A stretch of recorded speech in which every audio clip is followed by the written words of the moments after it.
Let's take a look at the example of this projection map called pi once again. Again, it goes from R3 to R3, and it has the following action. If I have any vector in R3, x, y, z, then it gets mapped to the vector x, y, 0. So we think of this as projecting all the vectors in R3 onto the xy plane. The range space is the image of the domain under the transformation, and it's equal to this set. All of the vectors x, y, 0, where x and y can be any real number. Or, to parameterize this set, we could say that it's x times the vector 1, 0, 0, plus y times the vector 0, 1, 0, where x and y are any real number. Similarly, the null space, as we calculated at the end of the last video, n of h, is equal to the set 0, 0, z, where z is any real number. Or, to parameterize that, we could say that that is the set of all the vectors z times 1, 0, 0, where z is any real number.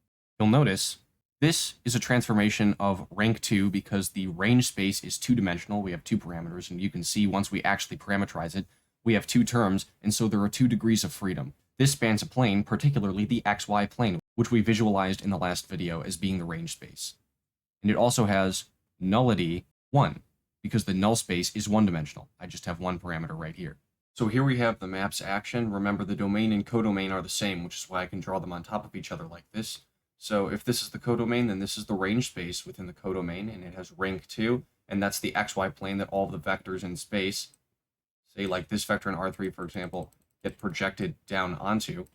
And then this is the null space, this black line, this black one-dimensional line, which is a space with dimension 1, and therefore we have nullity 1, is this line right here. It's the vertical line of vectors in R3 that are all perpendicular to, above and below, a specific vector in R3, the codomain, which is this one right here. The 0 vector in R3, which is where all the vectors on this black line that's perpendicular to the point 0, 0, 0 on this plane, above and below it, are all mapped to. Perhaps you'll notice something interesting, which is that the dimension of the domain, which in this case is R3, but more generally, domain, is equal to the rank 2 plus the nullity 1. It's not just true for this example, but this is actually always true. It's always the case that the dimension of the domain is equal to the rank of the transformation plus the nullity of the transformation. So let's prove it.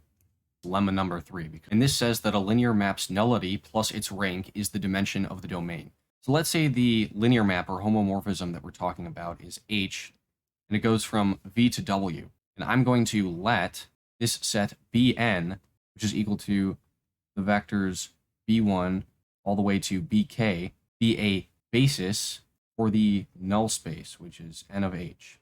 So Bn is a basis for the null space. It's a linearly independent spanning set for the null space. So since B of n is a linearly independent subset of the domain, I can continuously add more linearly independent vectors to this set until it spans the entire domain, because the entire domain encompasses the null space. The null space probably doesn't take up all of the domain, but if I keep adding linearly independent vectors to this set, then I should be able to get a linearly independent set that spans the whole domain, a basis for the domain, and we'll call that BV.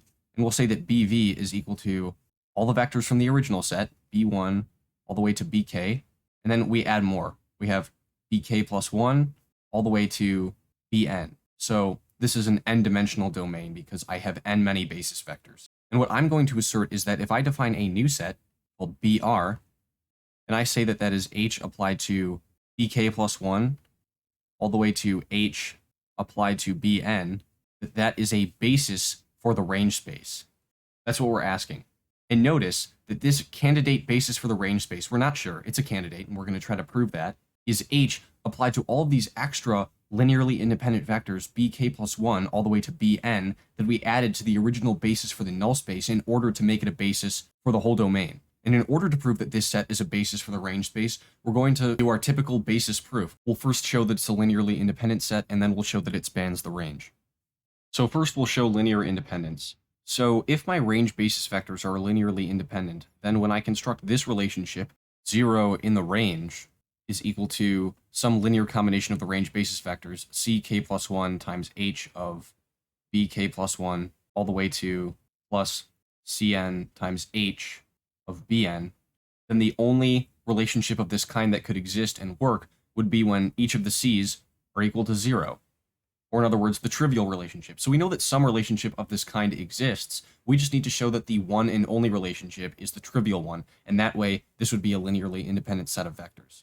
Well, the first thing that we can do to simplify this is that by linearity, this linear combination of vectors is the same thing as h applied to the whole thing c k plus 1 times b k plus 1 plus all the way to cn times bn. But if you notice, what is this statement saying? That h applied to this linear combination of vectors in the domain, which is itself a vector in the domain, is equal to 0. Well, that's exactly the definition of a vector in the null space. A vector in the null space, which is a space within the domain, is a vector that gets mapped to the 0 vector in the range. So this linear combination is within the null space. But remember, we had that basis for the null space, Bn, and that was equal to the set B1 all the way to Bk. Well, if this linear combination of vectors is itself a vector in the null space, then it should be expressible as a linear combination of the null space basis vectors.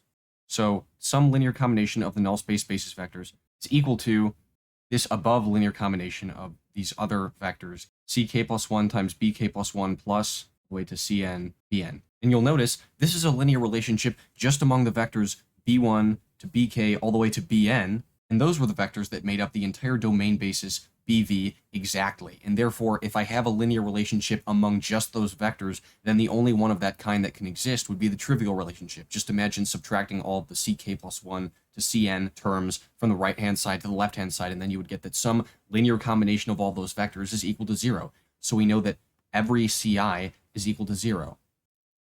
So when we go back up this line at the top, which said that this linear combination of the range basis vectors was equal to 0 in the range, and we had each of these scalars, ck plus 1 all the way to cn, we now know that each of those all have to be 0.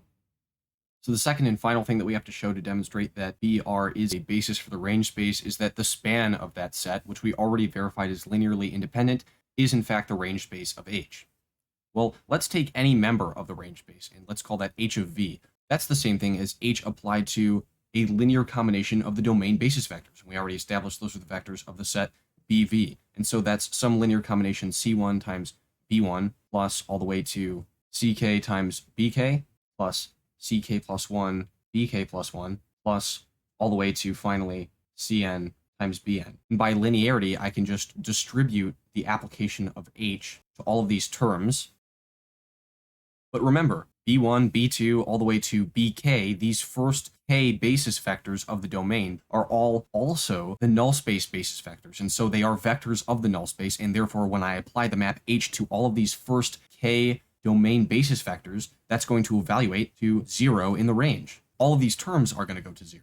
H of V, any element of the range space, it's some linear combination of the vectors H applied to BK plus 1 to H applied to BN. And those are exactly the vectors in the set BR. So only the vectors in the set B of R are the ones needed to span the range space, so it's linearly independent and it spans the range space, so it's a basis for the range space.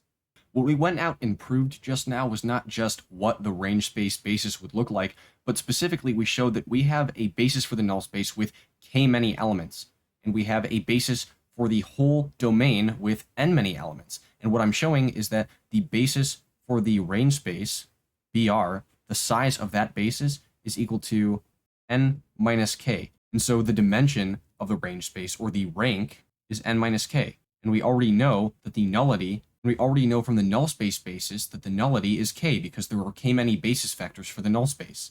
And so the rank plus the nullity is equal to n minus k plus k, or just n. In other words, the rank plus the nullity is equal to the dimension of the domain. Here's an example of a map. We're going to find its range space and its null space. So it's called H, and it goes from R4 to P3. So if I have an input vector from R4, A, B, C, D, then the output is going to be B plus D minus AX plus AX cubed. So if we're asking ourselves what the range space is, you might be tempted to say that the range space is going to consist of these four-dimensional outputs. But this is actually not a four-dimensional output. It's only two-dimensional, and I'll explain why. First, look at B plus D. You might think that because there's a B here and there's also a D here, that this represents 2 dimensions, but it actually doesn't. This only represents 1 dimension because there's only 1 degree of freedom present here. B plus D just makes up the constant term of our output. The span of the combinations of B and D just create regular real numbers. Similarly, over here notice that even though we have 2 different kinds of terms, we have minus AX, that's a linear term, and plus AX cubed, that's the cubic term, they're both multiplied by the same thing, A. We might as well write this as minus A times the quantity X minus X cubed. The linear and cubic terms will always vary in the same way. So we can almost think about this space as really just having two directions. It has the constant direction, it has no quadratic direction because there's no quadratic term present in this output at all, and then we have the x minus x cubed direction. Range space of this transformation, h, is equal to a set of polynomials t minus s times x minus x cubed. For t and s, I've just come up with new parameters here, are any real number. So all the information present in this constant term in the output, which is created by the span of b and d, is really just the same thing as the span of one variable t. And since a multiplies the linear and cubic terms, they are both controlled by only one parameter rather than two. This is only a two-dimensional output, and so the rank is 2. Now we want to find the null space. Well, the null space is the set of all of these inputs from R4 that are going to give me a 0 for my output.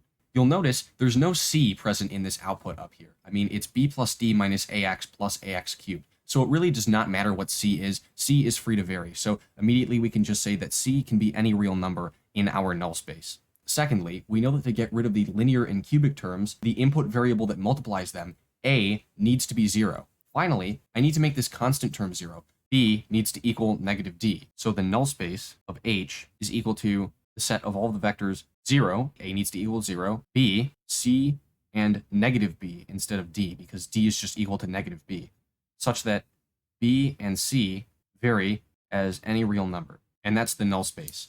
The better way to write that would be to parameterize it, just to make it more obvious that this is two-dimensional. All linear combinations of b times the first vector, which is 0, 1, 0, negative 1, plus c times a second vector, 0, 0, 1, 0, where b and c are any real number. And so you can see that the nullity is equal to 2, and so is the rank. 2 plus 2 equals 4, which was the dimension of the domain. And so this example demonstrates that nullity plus rank equals the dimension of the domain.